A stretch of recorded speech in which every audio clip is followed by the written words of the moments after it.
الله الرحمن الرحیم. زه یم ډاکټر ذاکر الله یوسفزی د ډاکټر آنلاین اکیډمي څخه د ان ملي په آنلاین آمادګي پروګرام کې د بیسیک مضمونونو چې کومه تدریس دی دغه ټول تدریسي چارې زما په غاړه دي.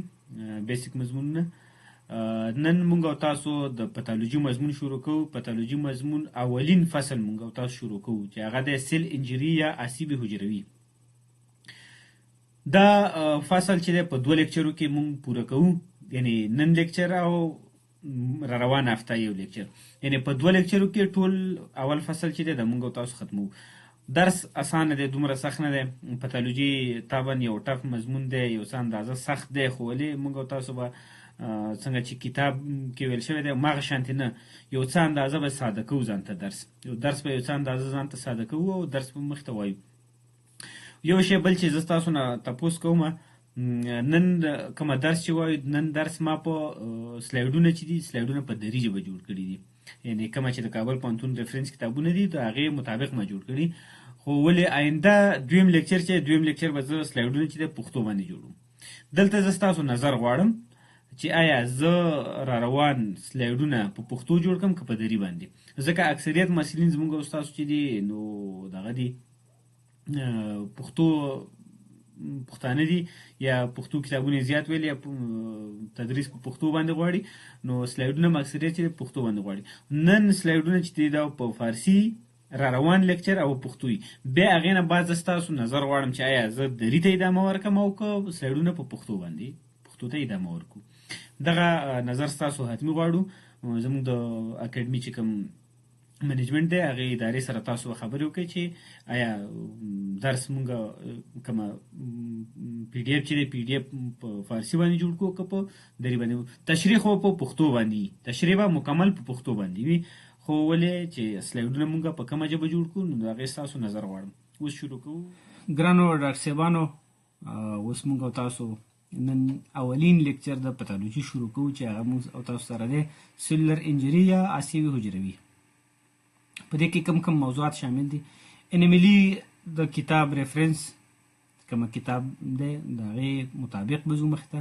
کم موضوعات شامل دي هماغه به وایو، اضافي پکې نه وایو، ځکه چې څومره درس تاسو باندې زیاتېږي هغومره بوج درته پیدا کېږي او مشکلات درته زیاتېږي.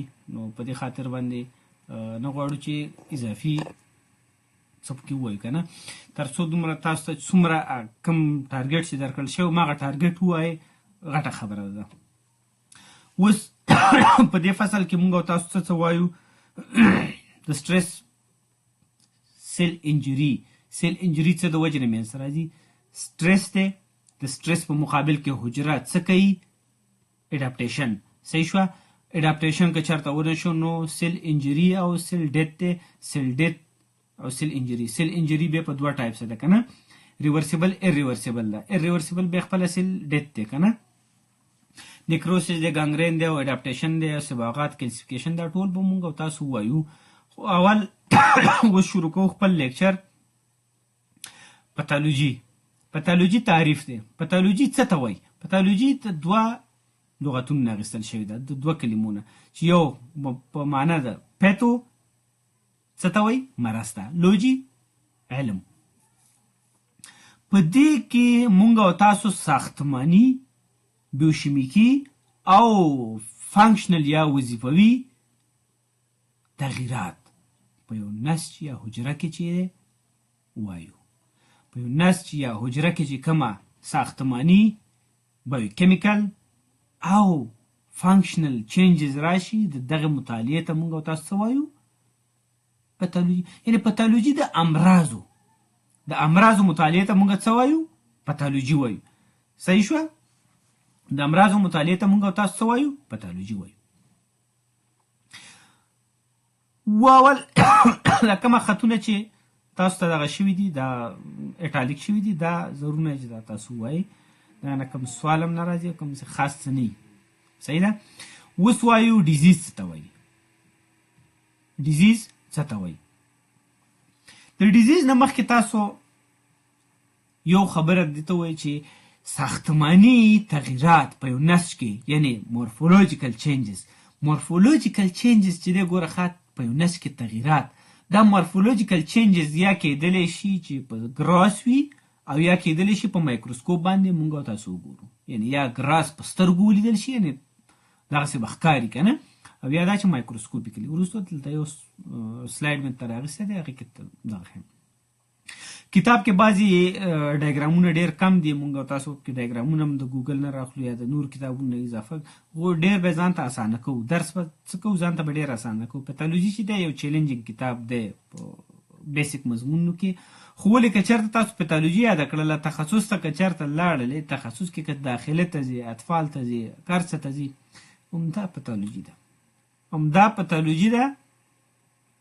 هلته به څه وی؟ تداوي به یادې، میکانیزم، پیتوجینیسیس، هر څه همدغه دي، همدغه دي، هلته صرف تداوي پکې لږه اضافه شوې ده. اوس مرض څه ته وایي؟ مرض د یو عضوي یا د یو سیسټم، د عضوي یا د یو سیسټم په وظیفه کې تشوش راشو او یا سټاپ شوله، وظیفه یې سټاپ شوه، او یا بیخي دا وظیفه قطع شوله. په وظیفه کې تشوش راغی، وظیفه کې سټاپ شوه، او یا وظیفه قطع شوله، دې ته مونږ څه وایو؟ مرض وایو. دې ته مونږ څه وایو؟ مرض وایو. مرض عوامل مختلف عوامل لري. دا عوامل که چرته عوامل سببي یا کازیټیو فکټورونه که چرته دا به یا شناخته یا به ناشناخته، یا به معلوم وي او یا به نامعلومه وي. خو که چرته نامعلومه و، صحیح شوه، یا به علت معلوم وي یا به نامعلومه وي.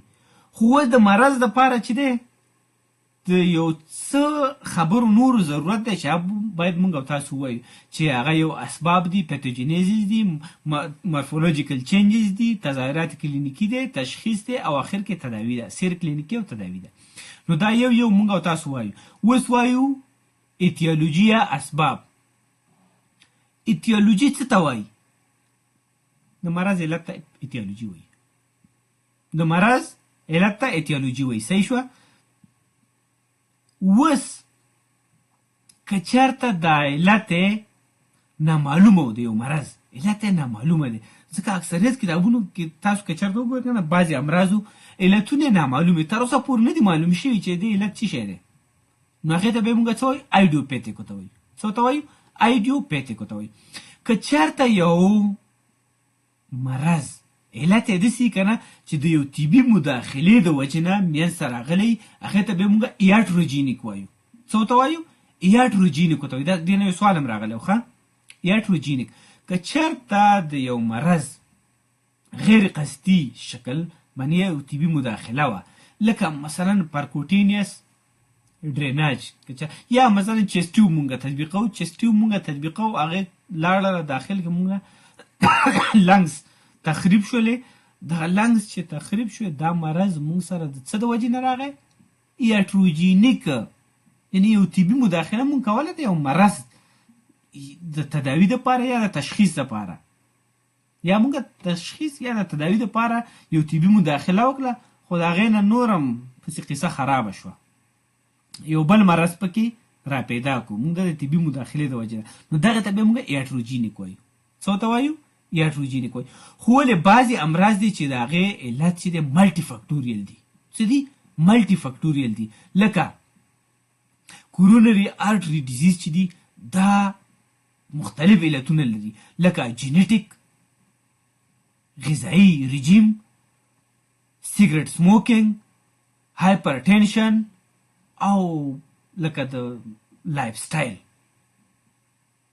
مفتخواره خلک چې ورته وایي که نه، مفتخواره دا یعنی لایف سټایل یې داسې که نه صرف خوراک کوي، نور لټ فزیکي کارونه نه کوي، یعنی ورزش نه کوي وغیره، دا نه کوي، بس غوړ خوراکونه کوي او نور ناسي.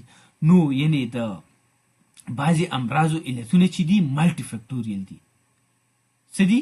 ملټي فکټوریل دي. یعنی علت د مرض به شناخته یا ناشناخته. که ناشناخته و هغې ته مونږ ایډیوپیتیک وایي. که چېرته د طبي مداخلې د وجې نه، غیر قصدي طبي مداخلې د وجې نه، هغې ته به مونږ ایاټروجینیک وایي. یا د بعضې امراضو علتونه چې دي ملټي فکټوریل دي. صحیح شوه؟ ملټي فکټوریل دي.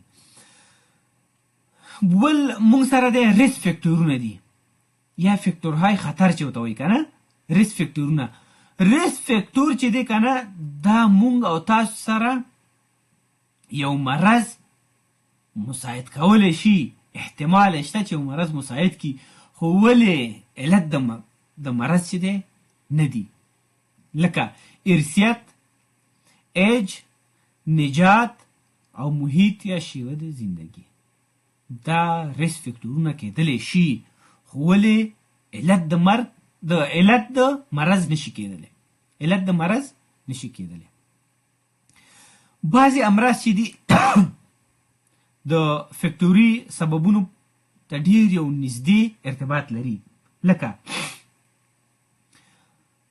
پتوجنهای میکروبي د انفیکشس ډیزیزو، صحیح شوه، یا د انتاني امراضو سبب به څه پتوجن به میکروبي که نه، او یا د ایچ آی وي وایرس چې دی دا د ایډز علت کېدلی شي، زیات چانس دی چې علت یې څه دا وي.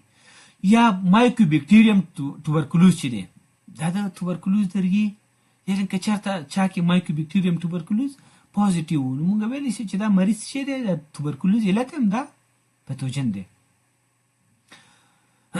که چېرته پتوجن په بدن کې نه وي نو انتاني امراض هم منځته نه راځي. که چېرته دغه مثلا له ایچ آی وي نه یا دا نور میکروبونه که چېرته نه او یا دا توبرکلوز نه نو دغه کوم پورته امراض چې مونږ وویل لکه ایډز شو یا توبرکلوز نو دا نشي راتللی. بل دی مونږ سره پتوجنیزس. پتوجنیزس څه ته وایي؟ پتوجنیزس دې ته وایي د یو مرض د پیشرفت، یعنی د هغه ابتدایی محرک نه تر ظاهر شدن د اعراض و علایم کلینیکی. یعنی که چېرته یو مرض د اول مرحلې نه شروع کېدو تر د کم وخته پورې، تر هغه وخت پورې چې اعراض علایم پکې ظاهره کېږي نو دغه ټوله مرحلې ته موږ پیتوجنیزس وایو. پیتوجنیزس چې دی ډېره مهمه مرحله هم ده، ځکه باید په دې مرحله کې مونږ او تاسو د یو مرض پتوجن هغه کومه کاز چې دی د هغه اولین ابتدایي مرحله کې که چېرته مونږ پې پوه شو نو مونږ کولی شو چې د دې مرض یا وقایه وکړو یا یې مخنیوي وکړو او د مرض د راتلو نه جلوګیري وشي. څه وشي؟ د مرض د راتلو نه جلوګیري وشي. بل مونږ او تاسو سره د کلینیکل منیفیسټیشن یا تظاهرات کلینیکی اعراض علایمو ته مونږ او تاسو څه وایو؟ کلینیکل منیفیسټیشن. اعراض او علایمو ته مونږ او تاسو کلینیکل منیفیسټیشن وایو، چې دا د معاینات کلینیکی، بیوشیمیکی معاینات او یا هم بعضی تصویربرداری لکه ایمیجینګ سټډیز چې ورته وایي که نه، لکه ایکس ری یا الټراساوند وغیره دی، او یا د نور لابراتواري معایناتو په جمع کولو سره دغه مونږ او تاسو کلینیکل یو مرض ته مونږ څه کوي؟ بیایي. یو مرض طرف ته مونږ بیایي. یعنې ډاکټر کولی شي چې دغه یو مرض پکې تشخیص کړي. صحیح شوه؟ خو ولې بعضې اعراض علایم دي لکه تبه، سردردي، دا چې دي غیر سپیسیفیک دي، یعنې غیر وصفي دي او یو خاص مرض مونږ تاسو ته نشي په ګوته کولی. نو دې دپاره نور معاینات ته ضرورت دی تر څو نور معاینات وکړو او مونږ یو احتمالي تشخیص ته ورسو، یو مرض طرف ته ورسو چې یعنې دا مرض دی. که چېرته مونږ اوس یو مرض پیدا کړو نو هغه کولی شو چې مونږ یې څه کړو؟ په ښه طریقه باندې تداوي وکړو. په ښه طریقه باندې مونږ د دې تداوي وکړو. نو دا ټوله خبرې چې دا اوس مونږ او تاسو څه وکړلې د دې اصلي هدف څه پتالوژي درې مقصده دي. یو دا چې علت د مرض باندې مونږ پوه شو، چې علت د مرض باندې پوه شو نو هغه به مونږ او تاسو یا وقایه کوو یا یې تداوي کوو. که چېرته وقایه کېدله هغه وقایه کوو، صحیح شوه، او یا یې تداوي کوو. بل دا چې سیر و پیشرفت د مرض، یعنې دا کومه پروګنوسیس د مرض چې دی که نه، انذار د دې آینده کې څه قسم انذار به لري. مثلا یو مرض دی کنه مونږ تاسو به وروسته ووایو په ډسپلازیا کې کنه ډسپلازیا یا میټاپلازیا چې ورو دغسې میټاپلازیا مخته ځي هغه ډسپلازیا او ډسپلازیا به انویسیو کینسر او انویسیو کینسر چې دی بیا په کینسرونو باندې بدلیږي. نو د دې باید مونږ اول څه وکړو مخنیوی وکړو ځکه چې انځار یې ډېر خراب دی بیا اخر کې سرطان ته پیدا کیږي. نو چې د مرض نه سرطان پیدا کیږي یا انځار ډېر خراب دی نو دې باید په وخت باندې مونږ تاسو وکړو پوه شو په دغه مرض باندې. بل دا چې دریم مقصد دا دی چې د مرض تشخیص او شناسایي وکړو. اوس راځو چې پتالوژي مونږ او تاسو په دوه ګروپونو باندې بخشونو باندې تقسیمو چې یو عمومي پتالوژي ده بل سپیسیفیک پتالوژي ده. سپیسیفیک پتالوژي یعنې مونږ او تاسو سره سیستمیک پتالوژي ده.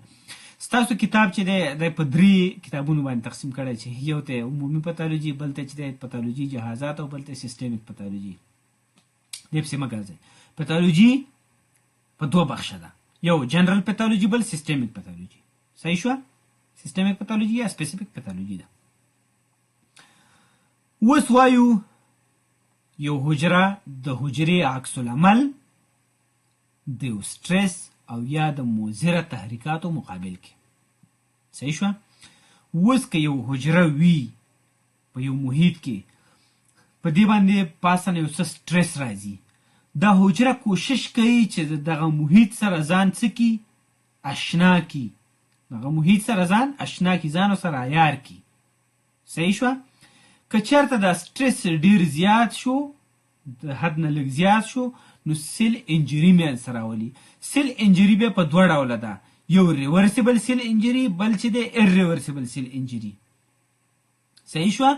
یو ریورسیبل سیل انجري اول خو ځان چې عیاروي دې ته مونږ تاسو څه وایو اډاپټیشن وایو یا تطابق ورته وایو. که چېرته خبره د دې سټرس نور هم لږه زیاته شوه نو ریورسیبل سیل انجري. که چېرته خبره بیخي د سټرس بیخي زیات شو ایرریورسیبل سیل انجري منځته راولي. ایرریورسیبل سیل انجري ته چې دی مونږ بیا سیل ډیت هم وایو. بیا سیل ډیت په 2 ګروپونو تقسیمو دا وروستو آینده لیکچر کې وایو چې بیا یو نیکروسس دی بل اپوپټوسس دی.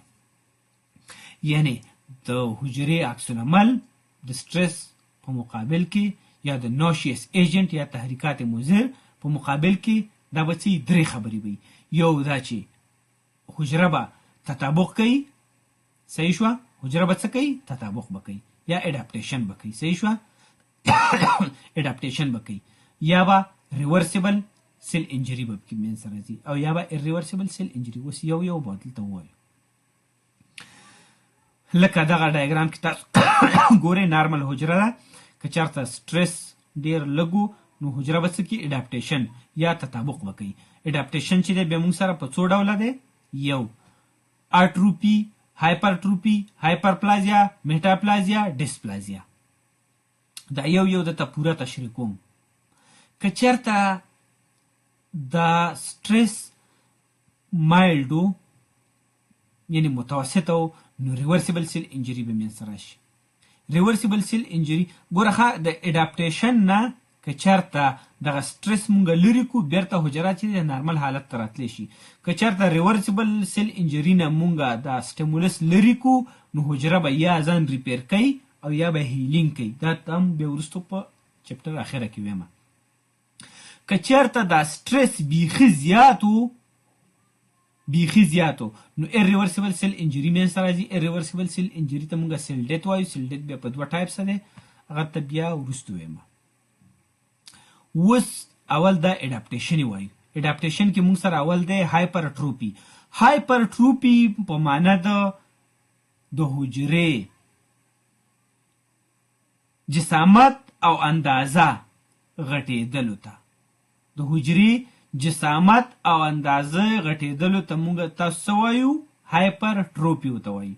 هایپرټروپي ځکه منځته راځي چې په دې کې د پروټینونو سنتیسس زیاتیږي. یو حجرې باندې سټرس دی هغه ځان څه کو ځان یې غټ کو خپل جسامت یې غټ کو نو دې ته مونږ هایپرټروپي وایو.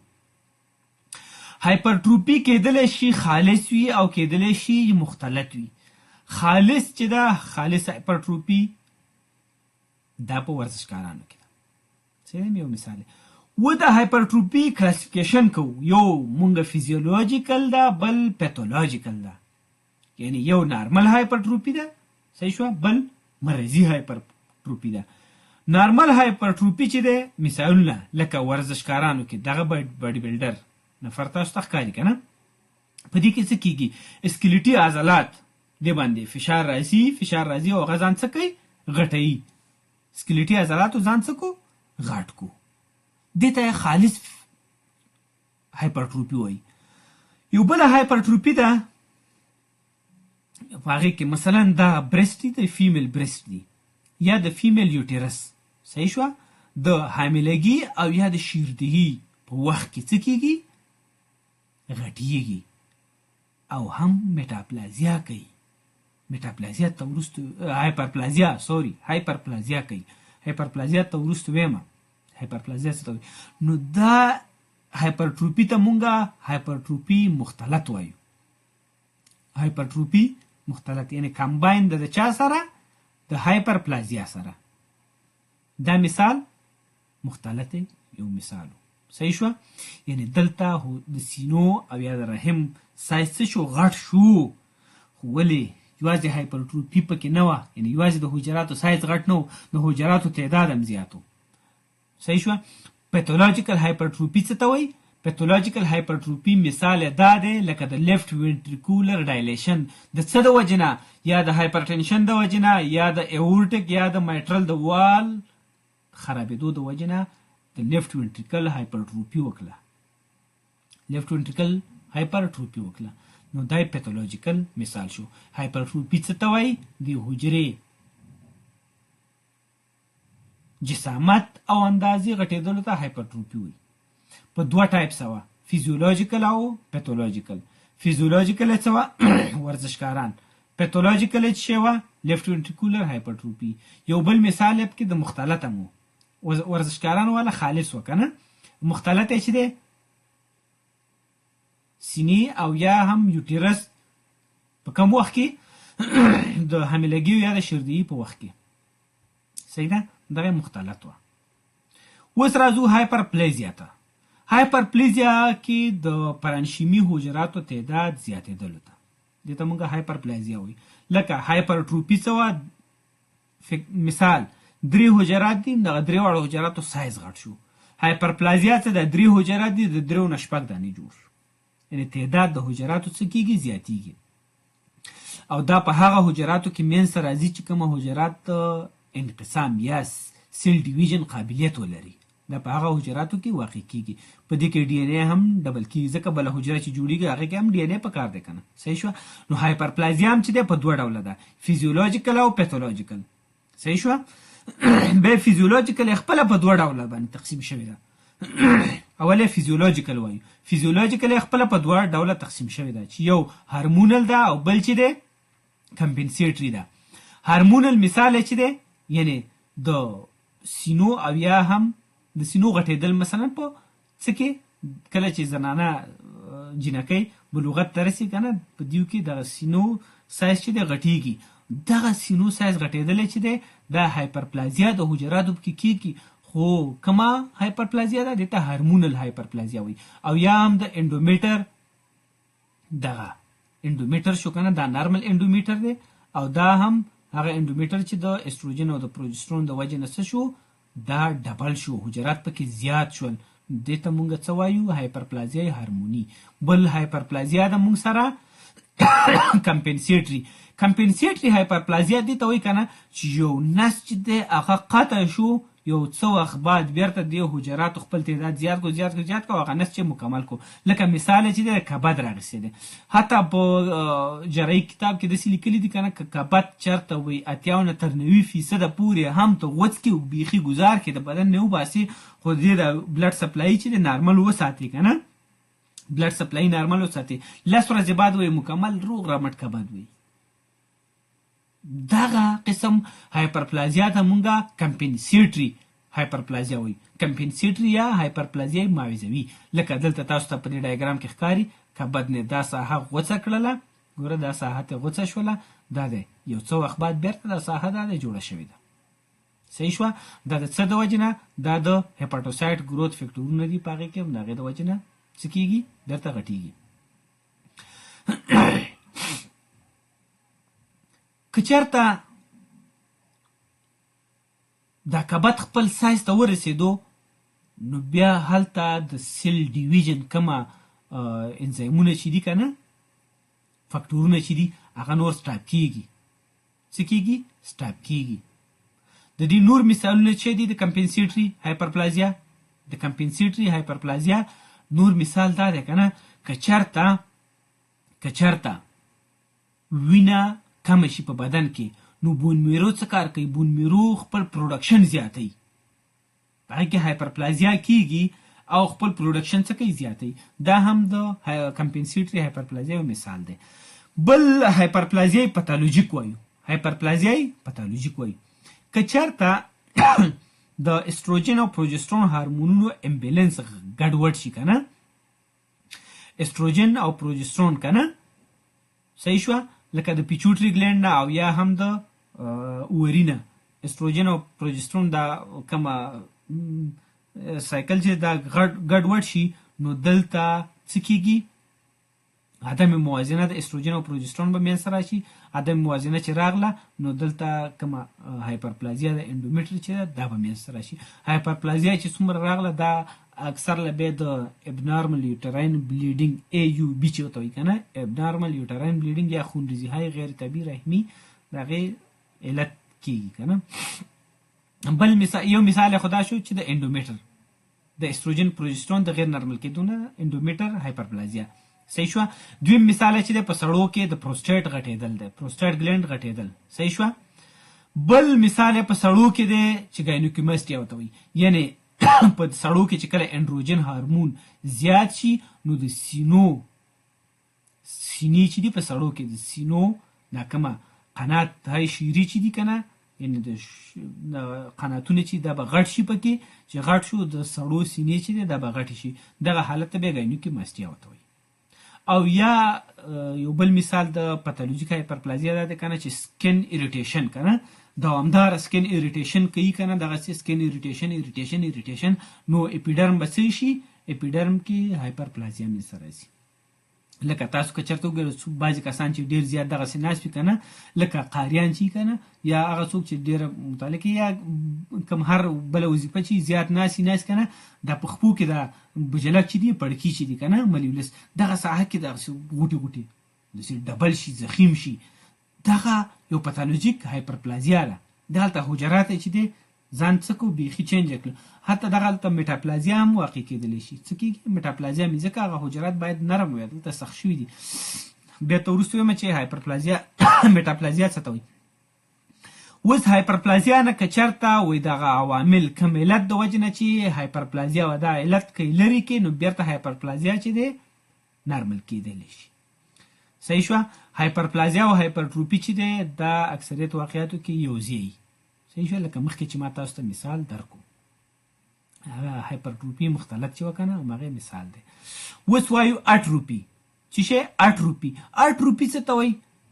د یو حجرې جسامت ورکوټی کېدل، د حجرې جسامت ورکوټی کېدل، دې ته مونږ څه وایو؟ اټروپي وایو. څه ورته وایو؟ اټروپي ورته وایو. اوس اټروپي ولې منځته راځي؟ چې په دې کې د پروټینونو سنتیز کمیږي، یعنی یو خوا خو د پروټین سنتیز کم شو، بل خوا د پروټینو تخریب زیات شو، پروټین سنتیز کم شو، تولید کم شو، تخریب زیات شو، نو اټروپي به منځته راځي. څه به منځته راځي؟ اټروپي به منځته راځي. بل دا د داخل د حجراتو کې چې کومه ویکیولونه دي، دغه ویکیولونو بله به شروع شي، دغه بله ته مونږ بیا اټوپیګي وایو. صحیح شوه. اټوپیګي. اوس علتونه به د اټروپي څه وي؟ علتونه به دا اټروپي چې دی هم فیزیولوژیک کېدلی شي، هم پاتالوژیک کېدلی شي. پاتالوژیک لکه مینوپوز، کله چې زنانه د 40-45 کلنۍ نه پورته شي، په هغې کې دا کومه انساج دغه چې دي د عادت محور پکې بندېږي. عادت محور چې پکې بند شو، نو دیو دا ویجاینل اټروپي کېږي. دا ګوره دلته ویجاینل اټروپي، دا یو نارمل ویجاینا، دا اټروپیک ویجاینا ده. ویجینل اټروپي پکې کیږي، تخمدان اټروپي پکې کیږي. صحیح ده؟ دغه اټروپي دا موږ سره یو فیزیولوژیکل اټروپي ده. بل د موږ سره پیتولوژیکل اټروپي.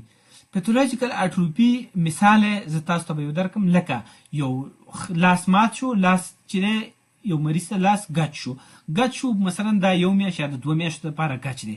2 میاشتې بعد چې دا ګچ لرې کړي که نه، دا عضلات بهسې واړه پاتې، واړه شوي به وي، ځکه هغه کنټراکشن نه کوي. صحیح شوه؟ کنټراکشن نه کوي، خپل تقلصات نه کوي وغیره نه کوي، نو مغسې ورکوټې پاتې. لکه دا دی مثال، دا یو فکر وکړه په ګچ کې دغسې پاتې دی او دا څه کړی مسل اټروپي کړې ده. نو د اټروپي علتونه به څه عدم تحرکیت. صحیح شوه؟ عدم تحرکیت. لکه مثال خپه یا لاس ګچ کول. صحیح شوه؟ بل تشوش تعصیب، لکه ډینرویشن چې ورته وایي، یو ساحې باندې نرف قطع شو، نرف چې قطع شو خو هغه ساحه کنټراکشن چېرته کولی شي بیا. بل تنقیص د جریان خون، د وینې بندېدل، کمیدل په یو ساحه باندې چې وینه کمه شو. وینه کې ټول غذایي مواد دي که نه، چې وینه پرې کمه شوه خو ساحه به اټروپي کوي که نه، حجرات به واړه شي که نه. بل تغذیې ناکافي، لکه مالنیوټریشن یا سوی تغذیې ماشومان وګورئ که نه، تغذیې ناکافي کې ټول عضلات یې اټروپي کړي. یا از بین بردن تنبیهات اندوکراینوي، یعنی اندوکراینل کومه تنبیهات چې دي، لکه تاسو ته ما مخکې مثال درکو، لکه مینوپوز مرحله کې کومه هورمونونه چې دي هغه کمیږي، چې کم شو نو اټروپي د ویجینا، اټروپي د اووري وغیره دغه ساحاتو اټروپي منځته راځي. نو اټروپي هم په 2 ډوله وي، یو فیزیولوژیکل بل پیتولوژیکل. فیزیولوژیکل مینوپوز او پاتولوژیکل لکه از بین رفتن عصب، لکه یو عصب چې دی د ساحې نه ډینرویشن شي که نه. بل وایو میټاپلیزیا. میټاپلیزیا چې دی شمشیر دولبه هم وایي. میټاپلیزیا که چېرته دغسې دوامداره شوله، شمشیر دولبه یعنې دا ډسپلازیا او اخر انویسیو کینسر ته خبره بیایي. میټاپلازیا په دې معنی، میټاپلازیا څه ته وایي؟ یعنی یو نارمل میچور حجرات، یو قسم حجرات په بل قسم میچور حجراتو باندې بدلیږي. یو قسم میچور حجرات په بل قسم میچور حجراتو باندې تبدیلیږي. لکه مثال سیستم تنفسي کې، یعنی قصبه او په برنشولونو کې. صحیح شوه؟ که څوک چېرته ډېر سموکینګ کوي که نه، سموکینګ ډېر زیات کوي، په دې کې نارمل سکوامس سیلیټډ اپیتیلیل دی که نه، دا په څه باندې بدلیږي؟ که چېرته څوک ډېر سیګرټ څکي، سموکینګ کوي، سموکینګ ډېر کوي، دا په څه باندې بدلیږي؟ دا په کالمنر اپیتیلیم باندې بدلیږي. لکه دا دی ګوره ښه، دا په سوډو سټریټیفاید سیلیټډ کالمنر دی. ګوره ښه، دا ګوره سیلیاګانې ته نری دا سیلیاګانې تاسو ته ښکاري، سیلیاګانې لري.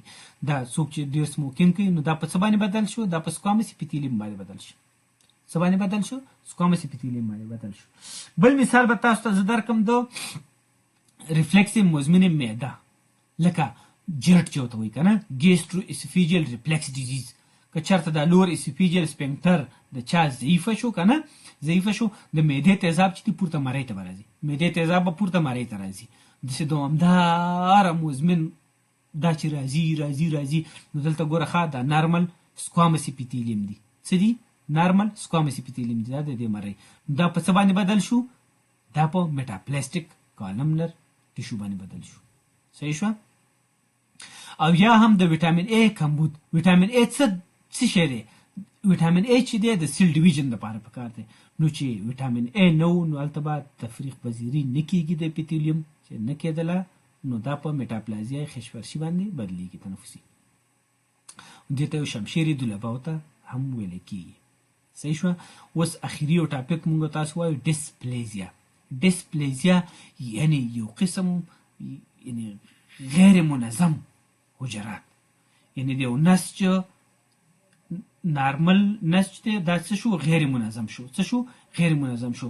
دا ډسپلازیا چې دی مخکې یعنی په 3 ګروپونو باندې تقسیموله، چې یو خفیف، متوسط او شدید و که نه. خو اوس ولې وایي د دې نه ښه دا دی چې دا مونږ په 2 دغه باندې تقسیم کړو، چې یو ته لو ګریډ وایو، بل ته های ګریډ وایو. لو ګریډ او های ګریډ باندې تقسیم کړو. لکه دا یو رحم دی، دا رحم ډسپلازیا پکې منځته ګوره بیخي یعنې مونږ ته نارمل نه ښکاري، ګډ وډ دی که نه، رحم دا باید ډېر لشم وي، نرم داسې اوار وي، ولې په دې کې یو ډسپلازیا منځته راغلي. نو ډسپلازیا څو ټایپس او دوه که نه یو ګریډونه، یو لو ګریډ وګوره ښه، یعنې ډسپلازیا ګوره دا اضافي حجرات پکې دغلته راغلي دي، دا ډسپلاټیک شوي دي حجرات خو بیا یعنې دومره زیات نه دي. دلته که چېرته وګوره دا های ډسپلازیا ده، ګوره بیخي د حجراتو دغه شکل هم بیخي داسې بدل شوی دی، او دا بیخي یعنې هغه ساحه بیخي تغییر کړی. تغییر چې کړی دې ته انویسیو کینسر وایي. انویسیو کینسر دا دی که نه، د کینسر هغه ابتدایي مرحلې دي. دا مورفولوژي د نظره یعنې دا موږ ته په سترګو ښکاري ګراس، او دا مایکروسکوپیک چینجز دي. صحیح شوه. ډسپلازیا یعنې ډس چې دی او ډس ارګنایزد یعنې بیخي تغییر یې کړی. صحیح ده. بل دې نه بعد به مونږ او تاسو وایو سیل انجري بیا څه ته وایي، دا ټول به مونږ او تاسو په بل لیکچر کې د دې لیکچر په دویم پارټ کې ریکارډ کو. تر هغې پورې تاسو هم یو ورکوټې بریک لږ دمه ورته وکئ، بل لیکچر به